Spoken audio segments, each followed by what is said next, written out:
Praise the Lord. ஆண்டவராகிய இயேசு கிறிஸ்துவின் நாமத்தில் உங்களுக்கு என் அன்பின் வாழ்த்துதலை தெரிவித்துக் கொள்கிறேன். என் கருமையான தேவ பிள்ளைகளே, ஒவ்வொரு நாளும் இந்த யூடியூப் மூலம் உங்களை சந்திப்பதில் நான் மிகுந்த மகிழ்ச்சி அடைகிறேன்.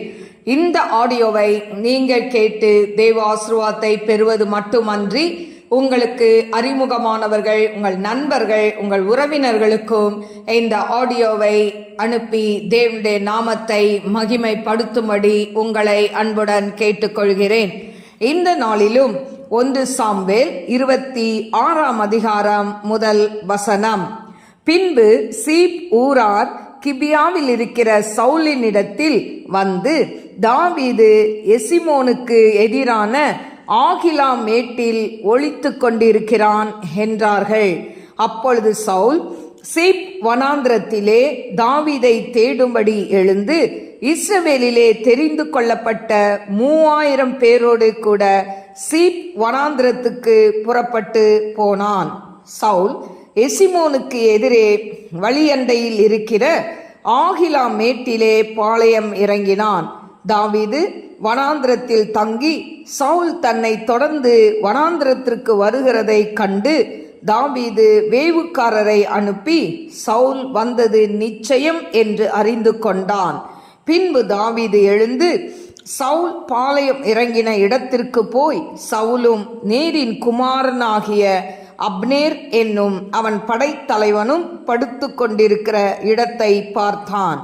சவுல் ரதங்கள் இருக்கிற இடத்திலே படுத்து கொண்டிருந்தான். ஜனங்கள் அவனை சுற்றிலும் பாளையம் இறங்கி இருந்தார்கள்.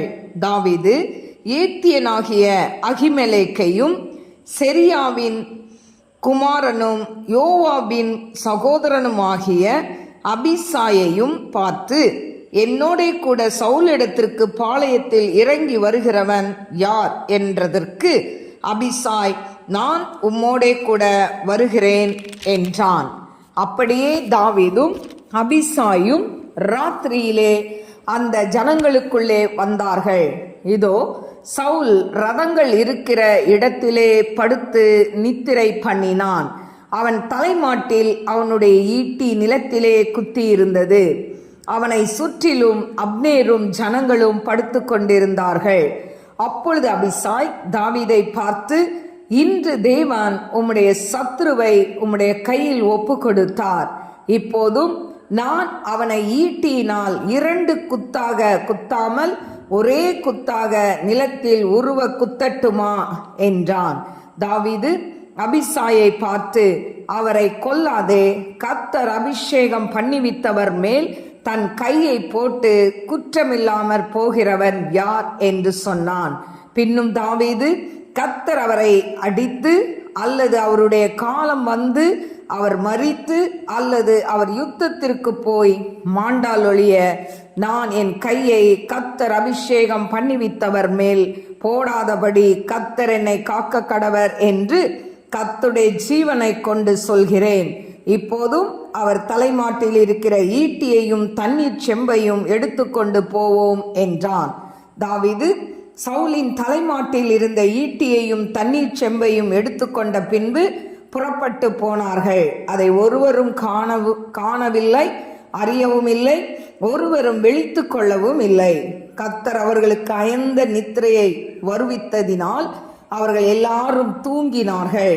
தாவீது கடந்து அந்த பக்கத்திற்கு போய் தங்களுக்கும் அவர்களுக்கும் நடுவே போந்த இடம் உண்டாக தூரத்தில் இருக்கிற மலையின் கொடுமுடியிலே ஜனங்களுக்கும் நேரின் குமாரனாகிய அப்னேருக்கும் நேராக நின்று கூப்பிட்டு, அப்னேரே, உத்தரவு சொல்ல மாட்டீரா என்றான். அதற்கு அப்னேர், ராஜாவுக்கு நேராக கூக்குரலிடுகிற நீ யார் என்றான். அப்பொழுது தாவீது அப்னேரை நோக்கி, நீர் வீரன் அல்லவா? இஸ்ரவேலில் உமக்கு சரியானவன் யார்? பின்னை நீர் உம்முடைய ஆண்டவனாகிய ராஜாவை காக்காமற் போனதென்ன? ஜனத்தில் ஒருவன் உம்முடைய ஆண்டவனாகிய ராஜாவை கொல்லும்படி வந்திருந்தானே. நீர் செய்த இந்த காரியம் நல்லதல்ல. கர்த்தர் அபிஷேகம் பண்ணின உங்கள் ஆண்டவனை நீங்கள் காக்காமற் போனபடியினால் நீங்கள் மரணத்திற்கு பாத்திரவான்கள். இப்போதும் ராஜாவின் தலைமாட்டில் இருந்த அவருடைய ஈட்டியும் தண்ணீர் செம்பும் எங்கே என்று பாரும் என்றான். அப்பொழுது சவுல் தாவீதின் சத்தத்தை அறிந்து, என் குமாரனாகிய தாவீதே, இது உன் சத்தம் அல்லவா என்றான். அதற்கு தாவீது, ராஜாவாகிய என் ஆண்டவனே, இது என் சத்தம்தான் என்று சொல்லி, பின்னும் என் ஆண்டவனாகிய நீர் உம்முடைய அடியானை இப்படி பின்தொடர்கிறது என்ன? நான் என்ன செய்தேன்? என்னிடத்தில் என்ன பொல்லாப்பு இருக்கிறது? இப்பொழுது ராஜாவாகிய என் ஆண்டவன் தம்முடைய அடியானுடைய வார்த்தைகளை கேட்பாராக. கர்த்தர் உம்மை எனக்கு விரோதமாக எடுத்து விட்டதுண்டானால் அதற்கு அவர் காணிக்கையை ஏற்றுக்கொள்வாராக.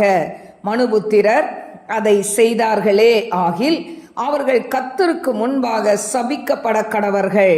அவர்கள், நீ போய் அந்நிய தேவர்களை சேவி என்று சொல்லி அவர்கள் இன்று என்னை கர்த்தருடைய சுதந்திரத்திற்கு அடுத்தவனாய் இராதபடிக்கு துரத்தி விட்டார்களே. இப்போதும் கர்த்தருடைய சமூகத்தில் என் இரத்தம் தரையில் விழாதிருப்பதாக. மலைகளில் ஒரு கௌதாரியை வேட்டையாடுகிறது போல இஸ்ரவேலின் ராஜா ஒரு தெள்ளு பூச்சியை தேட வந்தாரோ என்றான். அப்பொழுது சவுல், நான் பாவம் செய்தேன். என் குமாரனாகிய தாவீதே, திரும்பி வா. என் ஜீவன் இன்றைய தினம் உன் பார்வைக்கு அருமையாய் இருந்தபடியால் இனி உனக்கு ஒரு பொல்லாப்பும் செய்யேன். இதோ நான் மதியற்றவனாய் மகா பெரிய தப்பு செய்தேன் என்றான். அதற்கு தாவீது, இதோ ராஜாவின் ஈட்டி இங்கே இருக்கிறது. வாலிபரில் ஒருவன் இப்புறம் வந்து அதை வாங்கி கொண்டு போகட்டும். கர்த்தர் அவனவனுக்கு அவன் நீதிக்கும் உண்மைக்கும் தக்கதாக பலன் அளிப்பாராக. இன்று கர்த்தர் உம்மை என் கையில் ஒப்பு கொடுத்திருந்தும் கர்த்தர் அபிஷேகம் பண்ணினவர் மேல் என் கையை நீட்ட மனதில்லாதிருந்தேன். இதோ உம்முடைய ஜீவன் இன்றைய தினம் என் பார்வைக்கு எப்படி அருமையாய் இருந்ததோ அப்படியே என் ஜீவனும் கர்த்தரின் பார்வைக்கு அருமையாய் இருப்பதினால் அவர் என்னை எல்லா உபத்திரத்துக்கும் நீங்களாக்கி விடுவாராக என்றான். அப்பொழுது சவுல் தாவீதை நோக்கி, என் குமாரனாகிய தாவீதே, நீ ஆசீர்வதிக்கப்பட்டவன்.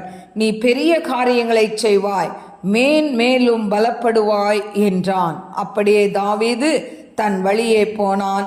சவுலும் தன் ஸ்தானத்திற்கு திரும்பினான்.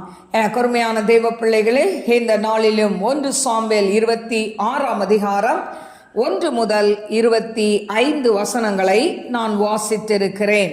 எனக்கு அருமையான தேவ பிள்ளைகளே, இந்த சாப்டர்ல நம்ம பார்க்கணும் அப்படின்னு சொன்னா, இந்த அதிகாரத்தில் பார்த்தீங்கன்னா இதில் தாவீது அவனை என்ன பண்ணுறாரு, தாவீதை தேடி சவுல் என்ன பண்ணுறாரு, அவனை எப்படியா தீர்த்து கட்டணும் அப்படின்னு நினைக்கிறாரு.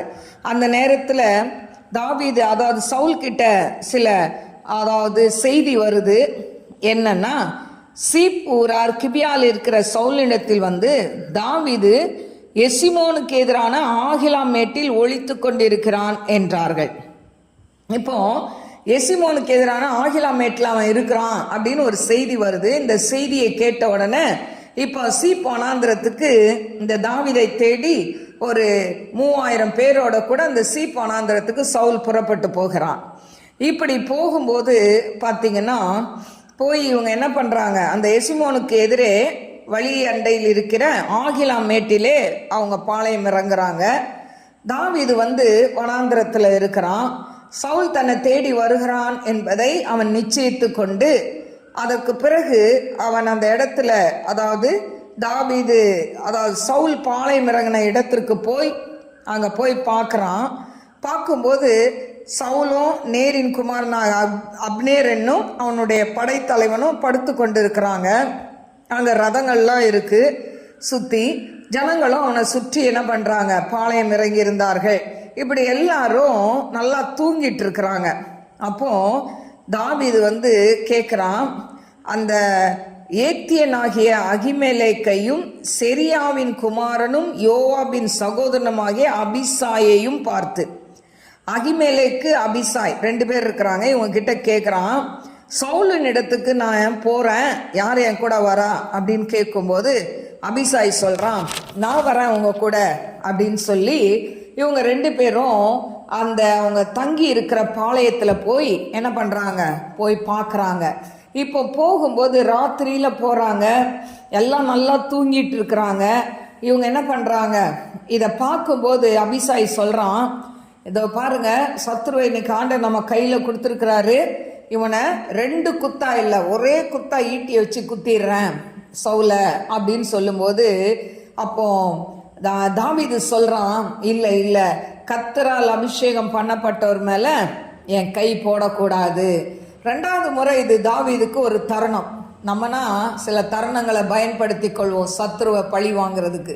ஆனால் இவன் சத்ருன்னு தெரியும் சவுலு, தான் உயிரை அவன், அதாவது தான் உயிருக்காக அவன் தன்னை துரத்திக்கிட்டு வரான்னு தெரியும். ஆனாலும் 2வது முறை அவன் கைக்கு எட்டின இடத்துல சவுல் இருந்தாலும் சொல்கிறான், இல்லை, அபிஷேகம் பண்ணப்பட்டவருக்கு விரோதமாக நான் என் கையை போட மாட்டேன், அவராக சாகணும், காலம் வந்து சாகணும், இல்லை போரில் போய் சாகணும், இல்லைன்னா ஏதாவது அவரை அடித்து சாகணும், இப்படி செத்தா பரவாயில்ல, என் கையை வச்சு நான் அவரை கொல்ல மாட்டேன் அப்படின்னு சொல்லி அவன் அந்த இடத்துல நல்லா ஸ்டெபனாக இருக்கிறான்.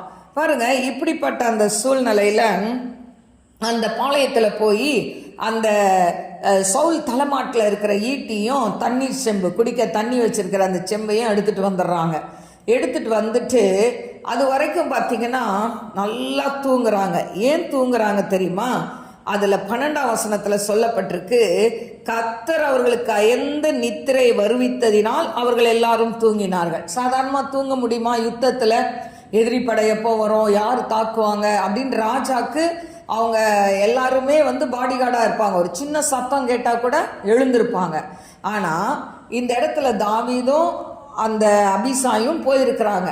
எப்படி ஒரு சத்தம் கேட்காம இருந்திருக்கும், எப்படினாலும் கேட்டிருக்கோம். ஆனால் ஆண்டவர் என்ன பண்ணியிருக்கிறார், இவங்க எல்லாருக்கும் அயர்ந்த நித்திரையை கொடுத்துருக்கார். அதனால ஒருத்தன் எழுந்தா கூட இவங்க என்ன பண்ணிடுவாங்க, இவங்க காலி. ஆனால் ஆண்டவர் நல்ல நித்திரையை கொடுத்து தாவீதை அந்த இடத்துல பாதுகாக்கிறதுக்காக இவங்களுக்கு நல்ல தூக்கத்தை கொடுத்துட்டார். ஹல்லேலூயா. கருமையான தேவ பிள்ளைகளே, இன்னைக்கும் நமக்கு விரோதமாக எழும்புகிறவர்கள், மாந்திரிகம் பண்ணுறவங்க நமக்கு விரோதமாக மாந்திரிகம் பண்ணினாலும் எனக்கு அருமையான தேவ பிள்ளைகளை, நம்மளுக்கு நல்ல தூக்கத்தை கொடுப்பார், எதிரிக்கு தூக்கத்தை கெடுத்துருவார். ஹல்லேலூயா. இன்னைக்கு நமக்கு விரோதமாக யாராவது மாந்திரிகம் பண்ணுனா அவங்களுக்கு தூக்கமே வராது. ராத்திரியில் படுத்தா உருண்டுட்டு தான் இருக்கணும். எத்தனை டேப்லெட் போட்டாலும் தூக்கம் வராது. ஏன் தெரியுமா? நமக்கு விரோதமாய், ஆண்டவர் அபிஷேகம் பண்ணப்பட்டவர்களுக்கு விரோதமாய் எழும்புகிற நபர்களை தேவன் சங்கரிப்பார். இப்போ பார்த்தீங்கன்னா இவன் எல்லாத்தையும் எடுத்துட்டு ஒரு பெரிய மலை மேலே ஏறி நின்றுக்கிட்டு பார்த்தீங்கன்னா இப்போ சத்தம் கொடுக்குறான். இப்போ என்ன சொல்கிறான், அதாவது ஒரு பெரிய மலை, அது உச்சியில் ஏறி நின்றுக்கிட்டு அங்கேருந்து குரல் கொடுக்குறான், அப்னேரே, நீ என்ன பண்ணிட்டு இருக்கிற, உங்கள் ராஜாவை காப்பாற்றலையா? அவர் தூங்கிட்டு இருக்காரு, அபிஷேகம் பண்ணப்பட்டவர், அவரை காப்பாற்றலையே, நீ ஒரு வீரனா அப்படின்னு சொல்லி இவன் அங்கேருந்து கேட்குறான். கேட்டுட்டு, இப்படி ஒரு ராஜாவை அபிஷேகம் பண்ணப்பட்டவரை காக்காமல் நீங்களாம் தூங்கினதுனால உங்களுக்கெல்லாம் என்ன கொடுக்கணும், நீங்கள் மரணத்துக்கு பாத்திரவான்கள், நீங்களாம் சாகணும் அப்படின்னு சொல்லி அவன் அங்கேருந்து கூக்குரல் இட்ட உடனே பாருங்க, இப்போமோ அவர் தலைமாட்டில் இந்த ஈட்டியும் தண்ணி செம்பு எங்கன்னு பாரு அப்படின்னு சொல்லி அவன் இந்த பக்கத்துலேருந்து குரல் கொடுக்குறான். இந்த சத்தத்தை கேட்ட சவுலு தாவீதின் சத்தத்தை அறிந்து, என் குமாரனாகிய தாவீதே, இது உன் சத்தம் அல்லவான்னு கேட்குறார். ஆமாம், என் சத்தம்தான்.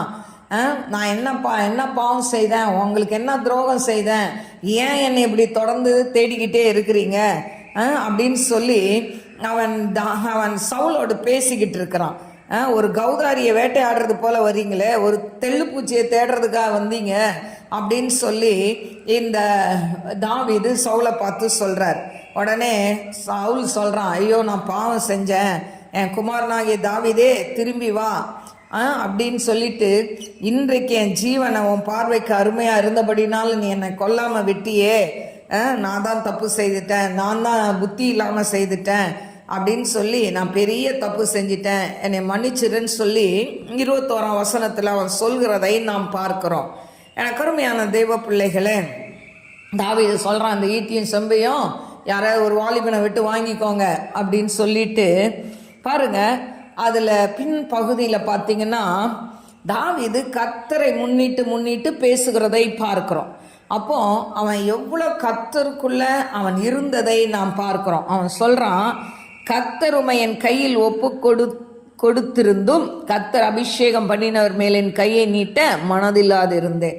அப்போ கர்த்தர் தான் உங்களை என்ன பண்ணார், என் கிட்ட கொடுத்தாரு. ஆனால் அபிஷேகம் பண்ணப்பட்ட உங்கள் மேலே என் கை வைக்க நான் விரும்பலை அப்படின்றார். அடுத்தது, உம்முடைய ஜீவன் இன்னைக்கு என் பார்வையில் எப்படி அருமையாக இருந்ததோ அதே போல் கர்த்தரின் பார்வைக்கு அருமையாக இருக்கிறதுனால தான் என்னை எல்லா இக்கட்டிலிருந்தும் அவர் தப்பு வைத்துட்டு வராரு அப்படின்னு அந்த இடத்துல அவன் சாட்சி சொல்கிறதை பார்க்கிறோம். கருமையான தெய்வ பிள்ளைகளே, இப்படி சொல்லிட்டு சவுல் சொல்றாரு, நீ கர்த்தரால் ஆசீர்வதிக்கப்பட்டவ, நீ பெரிய காரியத்தை செய்வ, மென்மேலும் உன்னை நீ என்ன பண்ணுவ, பலப்படுவ, இப்படிலாம் அவனை வாழ்த்திட்டு வந்த வழியா அவன் திரும்பி போறான். சவுல் தன் இடத்துக்கு போறான். அதே போல தாவீதும் தான் வழியே போகிறதை நாம் பார்க்கிறோம். பாருங்க, எனக்கு அருமையான தெய்வ பிள்ளைகளே, 2வது முறை சவுல் அதாவது தாவீது கையில சவுல் மாட்டின போதும் இந்த தடவையும் எப்படி இருக்கிறான் தாவீது, பொறுமையா இருக்கிறான். ஏன் தெரியுமா, ஆண்டவருடைய திட்டம், ஆண்டவருடைய நேரத்துக்கு அவன் காத்திருந்தான். அல்லேலூயா. இன்னைக்கு நம்ம அநேக வேளையில இந்த காரியம் நடந்துராதா, இது சீக்கிரம் இப்போ நடந்தா நல்லா இருக்குமே நம்ம நினைக்கிறோம். இப்போ நடந்தால் இது நல்லா இருக்கும்னு நினைக்கிறோம். ஆனால் ஆண்டவருக்கு தெரியும் அது எப்போ நடக்கணுமோ அப்போ நடந்தால் தான் நல்லா இருக்கும். அதனால ஆண்டவர் நம்ம வாழ்க்கையில் செய்கிற காரியங்கள் ஆச்சரியமானவைகள், அதிசயமானவைகள், கிரகிக்க முடியாதவைகள். ஆனால் அந்த நேரத்துக்கு நாம் காத்திருக்க வேண்டும். அந்த ஏற்ற வேளை வரும் வரை, அதான் வேதம் சொல்கிறது, நான் உன்னை உயர்த்தும் வரை என் பலத்த கரத்துக்குள் அடங்கியிருன்னு ஆண்டவர் சொல்றார். கருமையான தெய்வ பிள்ளைகளே, பாருங்க, சவுலுக்கு, அதாவது தாவீது கையில 2 முறை சவுல் மாட்டுறான். ஏன் கொன்னுட்டு ராஜாவாயிடலாமே, குறுக்கு வழியில அவன் ராஜாவாயிடலாமே.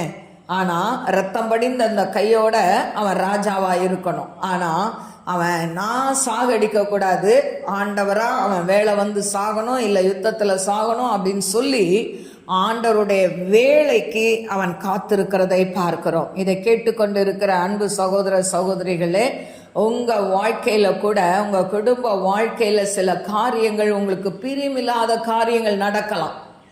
ஒருவேளை உங்க கணவன் வேண்டாத தொடர்பை வைத்து கொண்டிருக்கலாம், உன் மனைவி வேண்டாத தொடர்பை வைத்து கொண்டிருக்கலாம், உன் பிள்ளைகள் ஒருவேளை வேண்டாத தொடர்புல மாட்டிக்கொண்டு இருக்கலாம், இல்லாவிட்டால் போதை பொருட்களுக்கு அடிமையாக இருக்கலாம்.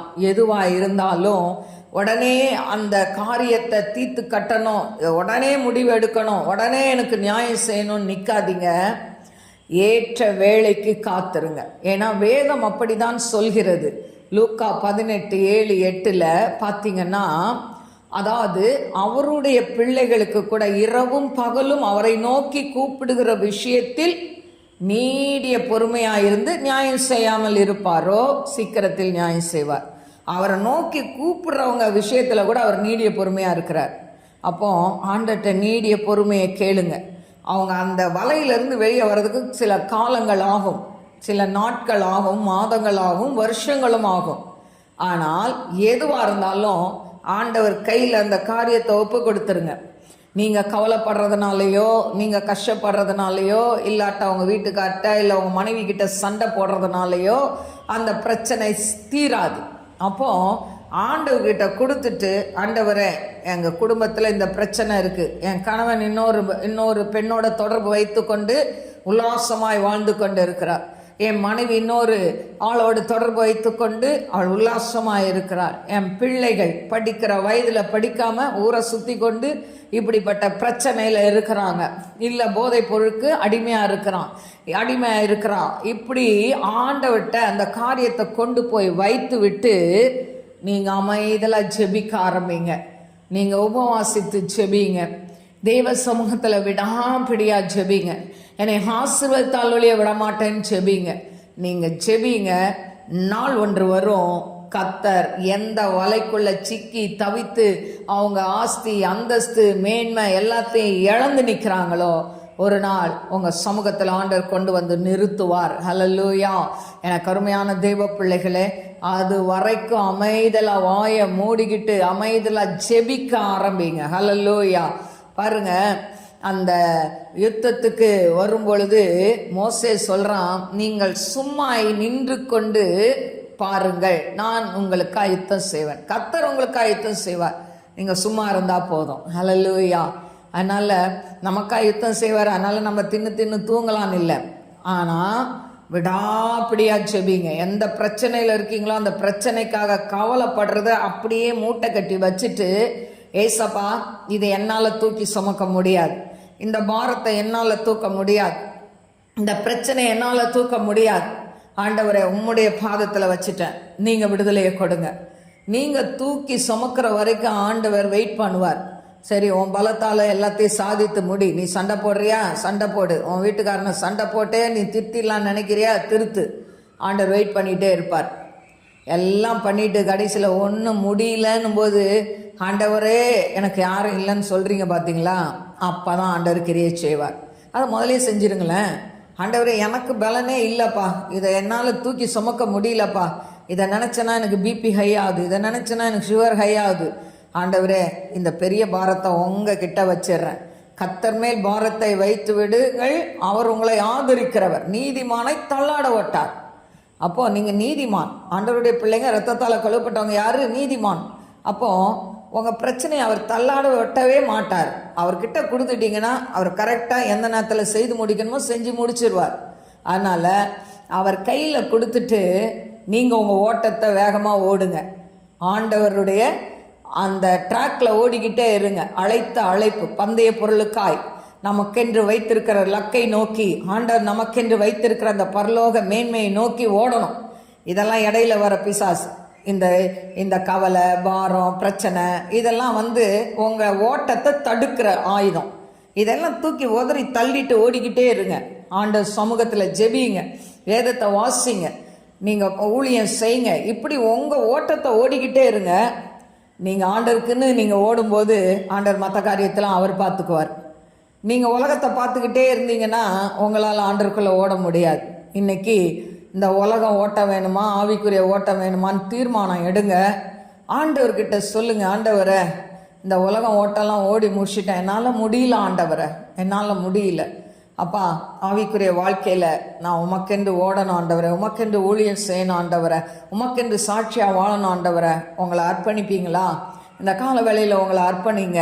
கர்த்தர் உங்களை கொண்டு பெரிய காரியங்களை செய்வார். அதை விட்டுட்டு உங்கள் வீட்டு சூழ்நிலை, உங்கள் வீட்டு பிரச்சனை, கடன், பாரம், இப்படி எல்லாத்தையும் போட்டு குழப்பி அப்படியே இதெல்லாம் நீங்கள் தியானிச்சிங்கன்னா உங்களால் ஜெபிக்க முடியாது, வேதத்தை வாசிக்க முடியாது, ஊழியம் செய்ய முடியாது, கர்த்தருக்கென்று சாட்சியாக வாழ முடியாது. டிப்ரெஷனில் கடந்து போவீங்க. அதனால் இதெல்லாம் தூக்கி எரிஞ்சிட்டு, அப்பா உங்கள் பாதம் எனக்கு போதும். மரியாள் தன்னை விட்டு எடுபடாத நல்ல பங்கை தெரிந்து கொண்டாள். மாட்டாலோ பற்பல வேலைகளை செய்து அவள் என்ன பண்ணுறா? கவலைப்படுறா. ஆண்டவரே உமக்கு கவலை இல்லையா? இவள் இப்படி உட்காந்துக்கிட்டே இருக்கிறாளே, நான் ஒருத்தி வேலை செய்கிறேனேன்னு ஆண்டர்கிட்ட சொன்னாலா இல்லையா? இன்றைக்கி நம்ம அப்படி தான் உலகப்புறமாக ஓடிக்கிட்டே இருக்கோம். இதை போட்டு அதை போட்டு இதை பண்ணி அதை பண்ணி என்ன பண்ணணுமோ எல்லாத்தையும் நம்ம சுயத்தில் நம்ம முடிவு எடுக்கிறோம். ஆனால் அப்படி எடுக்காமல் எல்லாத்தையும் அவர் கையில் கொடுத்துட்டிங்கன்னா, தாவீது அப்படி தானே சொல்கிறான், கர்த்தர் எனக்கு, உங்கள் ஜீவன் எனக்கு அருமையாக இருந்த மாதிரி என் ஜீவன் அவருக்கு அருமையாக இருக்குது, அதனால தான் என்னை பாதுகாத்து கொண்டார். நம்ம நிற்கிறது ஆண்டவருடைய கிருபை. அதனால் ஆண்டவரை சார்ந்து கொள்ளுங்க. ஆண்டவரை சார்ந்து வாழ்கிற ஒரு வாழ்க்கை தான் மேலான வாழ்க்கை. அப்படி அவரை சார்ந்து கொள்ளும்போது தான் தேவன் எல்லா இக்கட்டிலிருந்தும் நம்மளை விடுவிக்க அவர் வல்லவராக இருக்கிறார். அதனால் உங்கள் குடும்ப சூழ்நிலையை பார்த்து சோர்ந்து போகிறீங்களா? எனக்கு அருமையான தெய்வ பிள்ளைகளே, உங்கள் சூழ்நிலை மாறும். உங்கள் சூழ்நிலை மாறும், குடும்ப சூழ்நிலை மாறும். உங்கள் குடும்பத்தில் அடித்து கொண்டு இருக்கிற புயல், சூறாவளி காற்றுகள் அடங்கும். ஷாலஹாதனாய் ரஹதனாய் ஆவியானவர் உங்கள் மத்தியில் இருக்கிறார். ஹல்லேலூயா.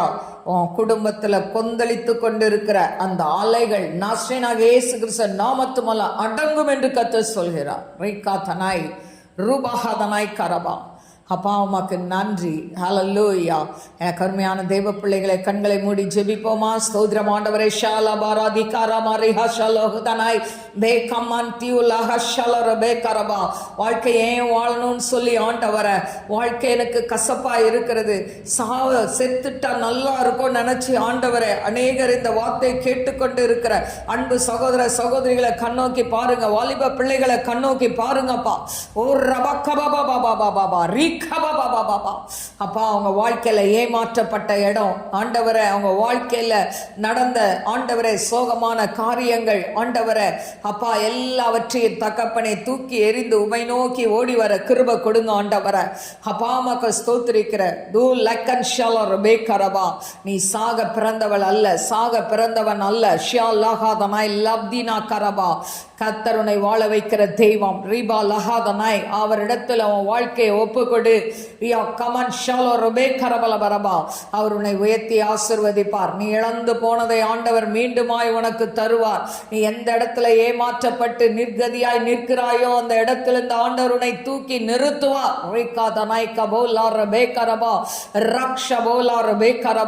என் வாழ்க்கை அவ்வளவுதான் முடிஞ்சிச்சு நினைக்கிறியா? இல்ல, உன் வாழ்க்கை மறுபடி கட்டப்படும்.